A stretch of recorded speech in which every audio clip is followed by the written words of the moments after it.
అనేక ఆర్థిక సవాళ్ల మధ్య నిర్మలా సీతారామన్ గారు అయితే మరి బడ్జెట్ ని ప్రవేశపెట్టడం జరిగింది. చాలా ఆర్థికంగా సవాళ్ళు ఉన్నాయి. 51 శాతం ఇది అర్థం చేసుకోకుండా ఢిల్లీ నుంచి డబ్బులు వచ్చేస్తే మేము చేస్తాం అయినా చేయం, తినేస్తాం. ఈ రాష్ట్రాల నుంచి జిల్లాలకి నగరాలకి అదే రీతిలో పంపించాం. చైనా లాగా చేయండి, చైనా ఆదర్శం కదా ఆర్థిక ప్రగతి. ఢిల్లీ లాగా చేయండి, ఢిల్లీ ఎలాగైతే రాష్ట్రాలకు ఇస్తుంది గ్రామాలకు పంపించండి, అక్కడ సదుపాయానికి ఏర్పాటు చేయండి. అవేం చేయకుండా మా ఇంటికి వస్తే మాకేం తెస్తావు, మీ ఇంటికి వస్తే మాకేం ఇస్తావు. జాతీయ స్థాయి నుంచి ఆయుష్మాన్ భారత్ పేరుతో మన ఆరోగ్యశ్రీ లాంటివి పెడితే మేము తీసుకోమని చెప్పాను. ఎవరున్నాడు దీన్ని తప్పదు. గతంలో చెప్పారు రెండు ఒకటే. ఇప్పుడు ఏపీ తెలంగాణ రెండు చేసుకున్నారు, కొన్ని రాష్ట్రాలు తీసుకోవచ్చు. రాజకీయంగా మాకు సీట్ కావాలి, మీకు రాకూడదు, అది మీ పిచ్చది.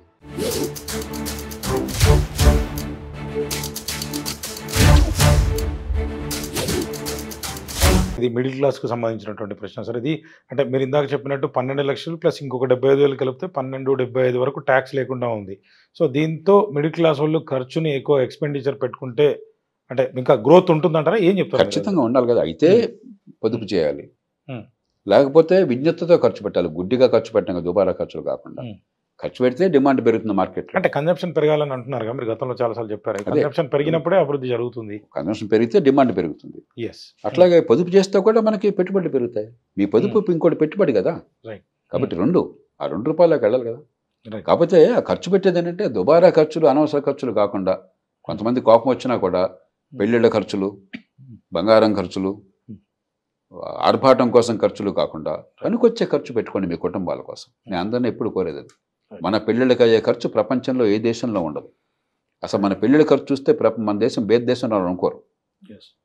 ఎవరిదన్నట్టు ఆ డబ్బునే పనికొచ్చేదానికి మీ పిల్లల భవిష్యత్తు కోసం పెట్టుకోండి, పొదుపు చేసుకోండి, పెట్టుబడులకు పెట్టుకోండి.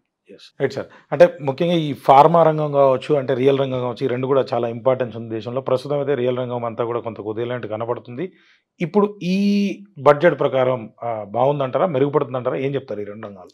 ఇప్పుడు ఫార్మా కానీ లేకపోతే సాఫ్ట్వేర్ కానీ ఈ రెండు కూడా మనకి ప్రపంచంలో ఎక్స్పోర్ట్ కాంపిటేటివ్ ఉన్న రంగాలు రెండే మనకి.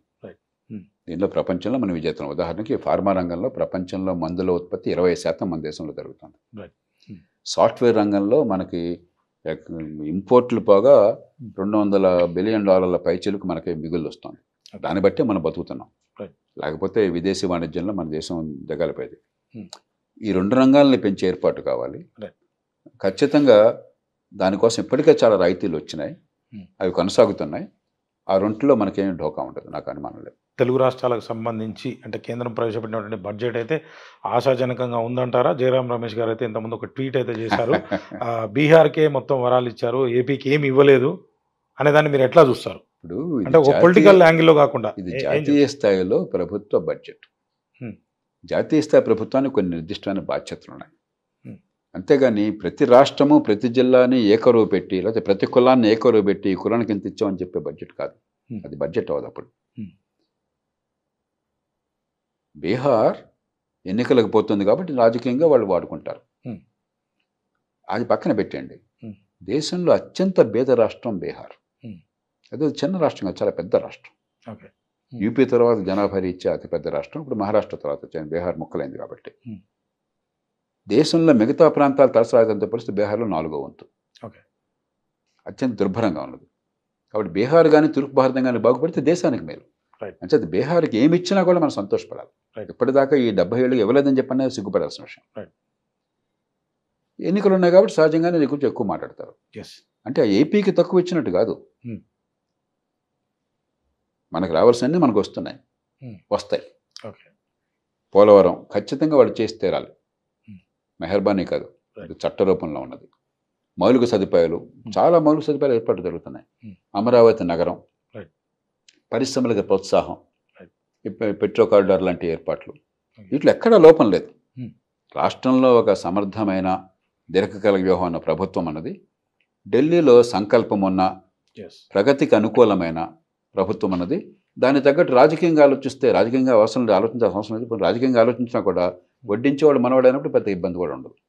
అంచేత ఏపీకి కానీ ఇతర రాష్ట్రాలకు కానీ ఏ రకమైన నష్టం లేదు. మీరు గమనిస్తే ఢిల్లీలో ఉన్న ప్రభుత్వానికి వ్యతిరేకంగా ఉన్న పార్టీలు ఉన్నా కూడా పెట్టుబడుల విషయంలో ఎక్కడ కూడా జాతీయ స్థాయిలో కాదంటలేదు. ఎందుకంటే ఆర్థిక ప్రగతి, మౌలిక పెట్టుబడులు అన్నది ఏదో వాళ్ళు ఖచ్చితంగా చేయాలని కోరిక ఉన్నది. అంచేత ఆంధ్రప్రదేశ్కి ఏ రకంగానూ తక్కువ జరగదు. మనం ఒడుపుగా అందిపుచ్చుకోవాలి. ఉదాహరణకి ఒక చిన్న ఉదాహరణ చెప్తాను. Right. మన లోపం ఎంత ఉందో అన్ని రాష్ట్రాలు కూడా 57 కోట్ల మందికి Okay. ఈ దేశంలో 54 కోట్ల మందికి ఈ దేశంలో ముద్రా లోన్స్ అందినాయి. Yes. చిన్న వ్యాపారులు, చిన్న పనులు చేసేవాళ్ళు, Hmm. 60-70 వేలు సగటున. Hmm. దానిలో ఎన్ని మనకి తెలుగు రాష్ట్రాలకు వచ్చినాయి? Hmm. ఎందుకు రాలేదు? ఎవరు తప్పది? Correct. దాదాపు 33 లక్షల కోట్ల రూపాయలు రుణాలు ఇచ్చారు వాటి. Yes. మనం ఎందుకు పుచ్చుకోవట్లేదు? అంటే మీకు శ్రద్ధ లేదు. Yes. మీకు శ్రద్ధ లేదు. అలా కొన్ని రాష్ట్రాలు, మన రాష్ట్రాలు కాదు, మన రాష్ట్రాల పిచ్చి పని చేయాలి. మరి జాతీయ స్థాయి నుంచి ఆయుష్మాన్ భారత్ పేరుతో మన ఆరోగ్యశ్రీ లాంటిది పెడితే Exactly. మేము తీసుకోమని చెప్పన్నారు. ఎవడన్నాడు? మేము ఈ తప్పది. అంటే ఈ రెండింటిని టైఅప్ చేయొచ్చు అని అంటే గతంలో చెప్పారు. రెండు ఒకటైనా ఇప్పుడు ఆరోగ్యశ్రీ చేసుకున్నారు. కావచ్చు, ఆయుష్మాన్. ఇప్పుడు ఏపీ తెలంగాణ రెండు చేసుకున్నారు. Hmm. కొన్ని రాష్ట్రాలు చేసుకోవట్లా.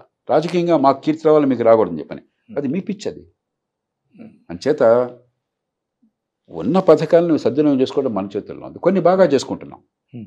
ఉదాహరణకి ఉపాధి హామీ చట్టం కింద అప్పుడు ఆంధ్రప్రదేశ్ కావచ్చు, ఇప్పుడు తెలుగు రాష్ట్రాలు కావచ్చు, అది గట్టిగా ఉపయోగించుకుంటున్నాయి. Yes. కాబట్టి ఒడుపుగా ఉపయోగించుకోవాలి తప్ప Correct. మనకి ఏ రకమైన లోటు ఉండదు.